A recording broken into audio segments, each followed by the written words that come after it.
Hello, welcome to Mani's world.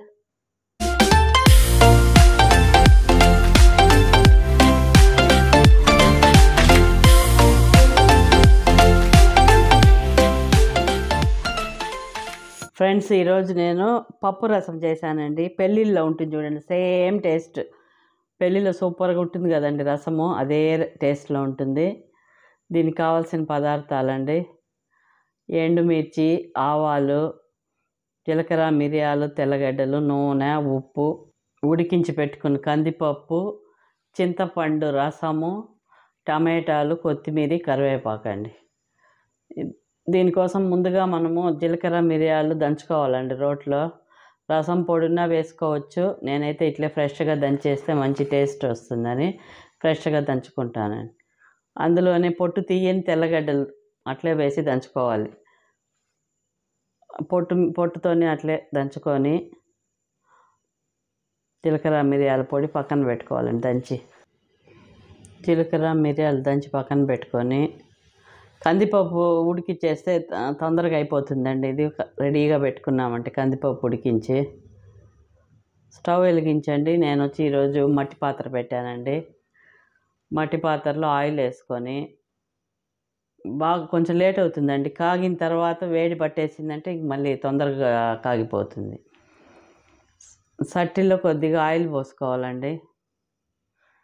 Oil పోసుకొని oil బాగా వేడెక్కాక మట్టి గిన్నెలో పాత్రలో చేసి చాలా టేస్టీగా ఉంటుందండి రసం. కానీ ఏది కూరలైనా కూడా మీరు ఉందనుకుంటాను అందరి ఇళ్ళల్లో, ట్రై చేయండి. ఆయిల్ వేసుకోనండి. ఫస్ట్ ఆవాలు కొద్దిగా అందులోనే 2 మెంతులు వేసుకోండి. చూడండి, ఆవాలు మెంతులు వేసి చిటపటలాడాక ఎండుమిర్చి వేయాలి. అందులో స్టార్టింగ్లో కొంచెం వేడెక్కేది కష్టం, మళ్ళీ ఒకసారి వేడెక్కిపోతే సట్లో తొందరగా ఇదైపోతుందండి. ఆవాలు వేసుకున్న తర్వాత ఎండుమిర్చి అండి, గిల్లి వేసుకోవాలి. ఎండుమిర్చిని చిన్న ముక్కలుగా చేతితోటి గిల్లేస్తాను. ఎవరికి కారం ఎలా కావాలో అలా వేసుకోవాలండి. నేను 4 మిర్చీలు వేసానండి. మీ ఇష్టం, మీరు 3 వేసినా 2 వేసినా మీ కారం ఎంత కావాలో అంత వేసుకోవచ్చు. ఎండుమిర్చి బాగా వేగాకండి ఈ జీలకర్ర, మిరియాలు, తెల్లగడ్డలు కొట్టుకున్నాం కదా, పొడి కొట్టుకున్నాం, అది వేసి బాగా ఫ్రై చేయాలండి. కరివేపాకు వేసానండి.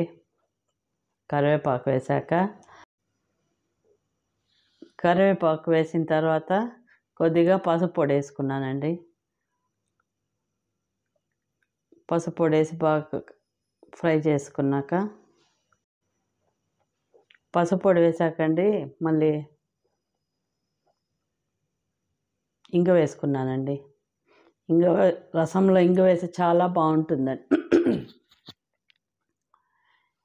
ఇంగ వేసిన తర్వాత స్మెల్ సూపర్ అదిరిపోతుందండి. ఇంగ వేసాక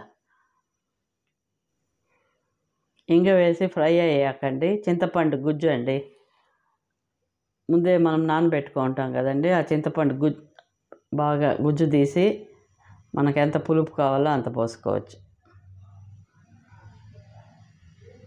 చింతపండు గుజ్జు పోసిన తర్వాత ఉడికించి పెట్టుకున్న కందిపప్పు, 1 కప్పు కందిపప్పు అండి, కందిపప్పు కూడా వేసేసి మనకు ఎంత వాటర్ కావాలో అంత పోసుకోవాలండి. ఈ టైంలో 2 టమాటాలు వేసేవాలి, కట్ చేసి వేసుకోవచ్చు. నేను అందులోనే వేసేసి చేతిలో బాగా పిసికేస్తే ఆ మిరపకాయలు, కరివేపాకు ఇవన్నీ సూపర్ టేస్ట్గా ఉంటుంది. టమాటాలు బాగా పిసికేవాలండి వేసి అందులోనే మంచి టమాటాలు 2 వేసి బాగా నలిపేసి సాల్ట్ వేసుకొని కొత్తిమీర వేసుకొని దించేస్తే అయిపోతుందండి పప్పు రసము. ఈ రకంగా చేస్తే అండి చాలా టేస్టీగా ఉంటుంది. రసం పొడి వేసుకున్నా కూడా చాలా బాగుంటుంది. నేను జీలకర్ర, మిరియాలు వేసాను ఈరోజు. మీరు కూడా ట్రై చేస్తారు. కొత్తిమీర అండి, కొత్తిమీర కూడా వేసి చేతిలో గిల్లేసేసి ఒకసారి బాగా కలిపేసాను చూడండి. కలిపేసి సాల్ట్ వేసానండి. నేను రాళ్ళు ఉప్పు వేస్తాను రసంలో, ఇలాంటి వాటిలో రాళ్ళు ఉప్పు వేస్తే టేస్టీగా ఉంటుంది. ఇప్పుడు నీళ్ళు మనం టేస్ట్ చూసుకొని నీళ్ళు ఎంత కావాలో అంత నీళ్ళు పోసుకోవాలండి. అంతేనండి. బాగా పొంగు వచ్చినప్పుడు తెల్లుతూ ఉంటుంది కదా, అప్పుడు ఆపేసేవాలి. ఈ రసం అండి మనము ఏమి కూర లేకపోయినా కూడా ఈ రసానికి ఏదైనా ఒక ఆమ్లెట్ వేసుకొని కూడా తినేసేవచ్చండి. చాలా బాగుంటుంది.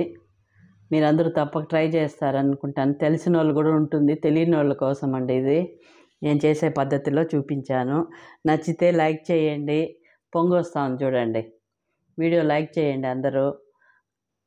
పొంగు వచ్చిన తర్వాత అండి స్టవ్ ఆపేసాను. అంతేనండి. ఏదన్నా ఒక సైడ్ డిష్ ఉన్నిందంటే ఈ రసం మనం తినేసేవచ్చండి. చాలా టేస్టీగా ఉన్నిందండి ఇది. రసం ఇంకా అంతే అండి, కాగిపోయింది. స్టవ్ ఆపేసి సర్వ్ చేసుకోవచ్చండి.